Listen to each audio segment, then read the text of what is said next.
Thanks for joining me on episode 774 of the Inspired Stewardship Podcast. I'm David Smith, author of Who's Got Your Back? Making and Keeping Great Friendships Among Men. I encourage you to invest in others, develop your influence, and impact the world by using your time, your talents, and your treasures to live out your calling.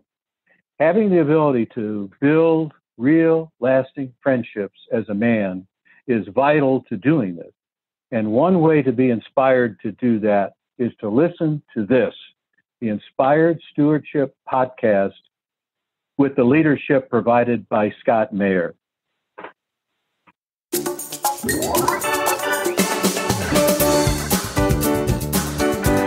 How can we do it? Here's a few tips around how to let go. Number one, you have to stop blaming others. You have to take responsibility for yourself, for your own actions, for what happens, for your own emotions. You have to take responsibility for those things and begin to work on yourself. You have to make a clear decision that you're going to let go of something. Welcome and thank you for joining us on the Inspired Stewardship Podcast. If you truly desire to become the person who God wants you to be, then you must learn to use your time, your talent, and your treasures for your true calling. In the Inspired Stewardship Podcast, you will learn to invest in yourself, invest in others, and develop your influence so that you can impact the world.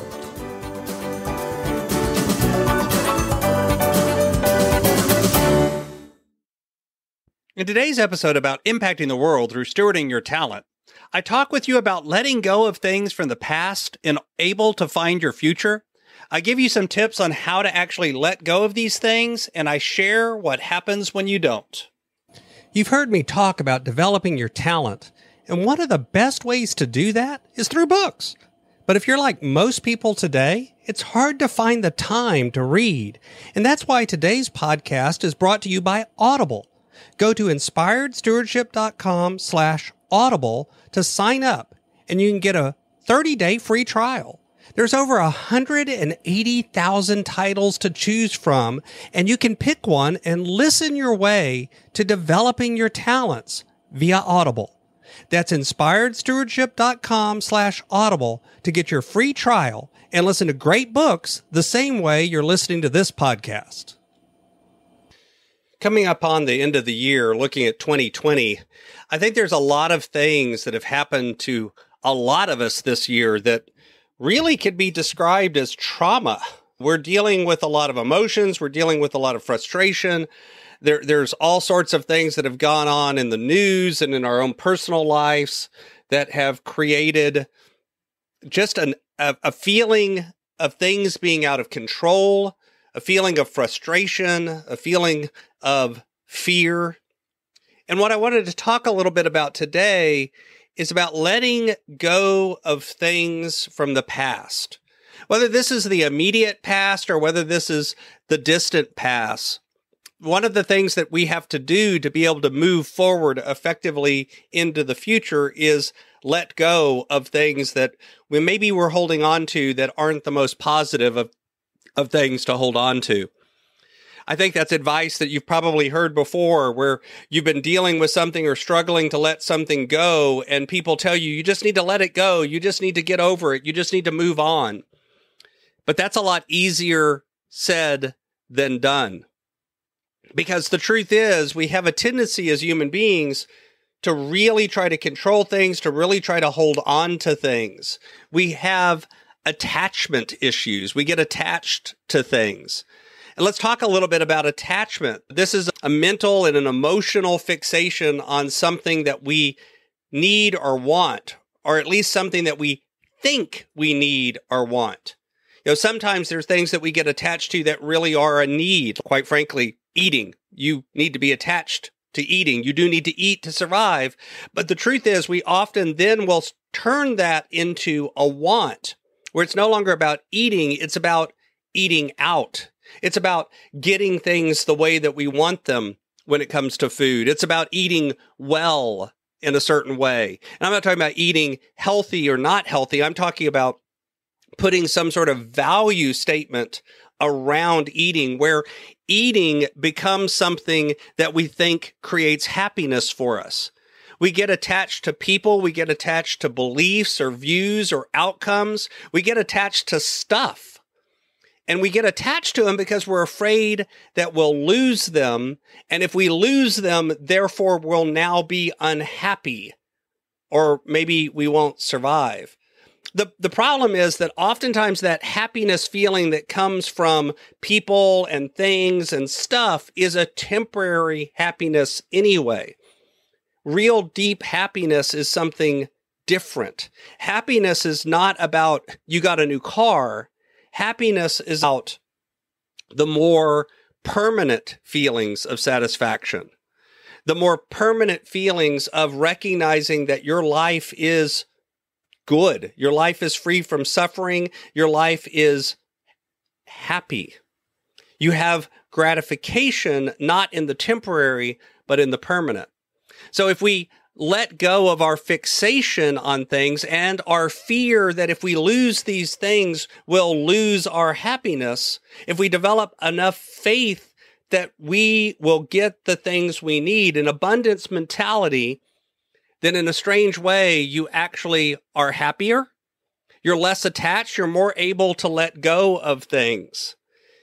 And the truth is, it's really hard to do this because in our culture, in our mindset, in our belief, holding on to things is the way that we put forward. That is the route to happiness. That is the route to success. Getting more, having more, holding on to more, loving forever, finding the one perfect thing or person or belief or relationship that from now until the end of time will create happiness.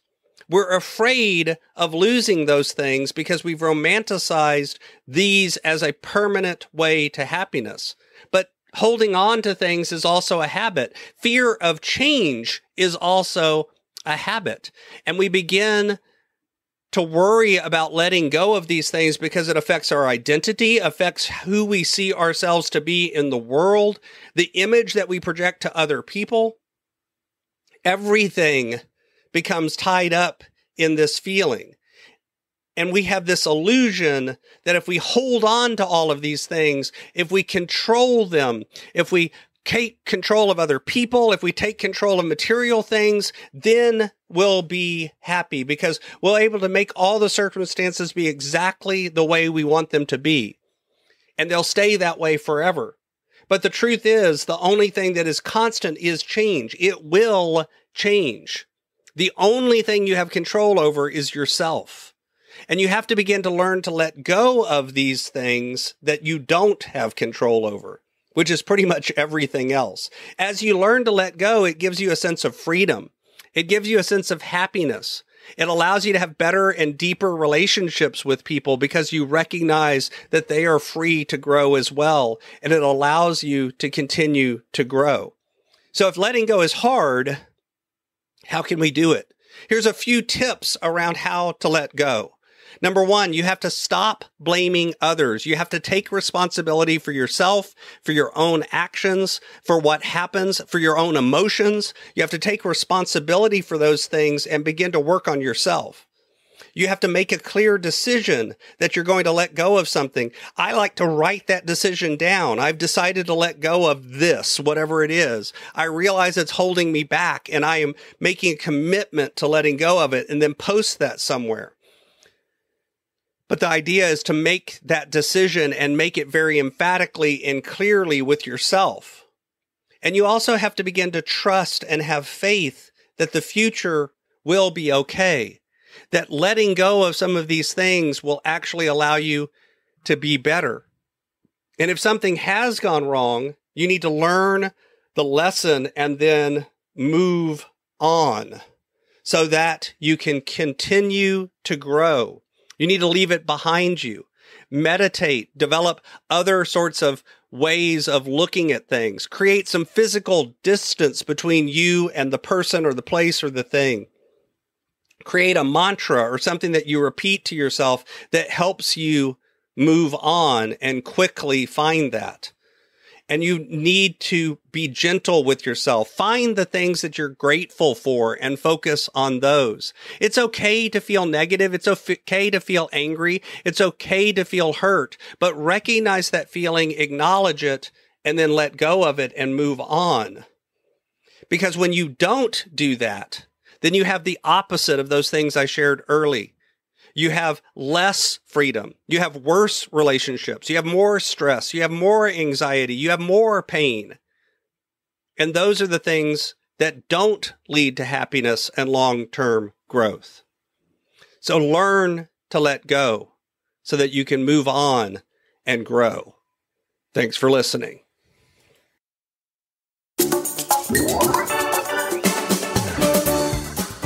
Thanks so much for listening to the Inspired Stewardship podcast.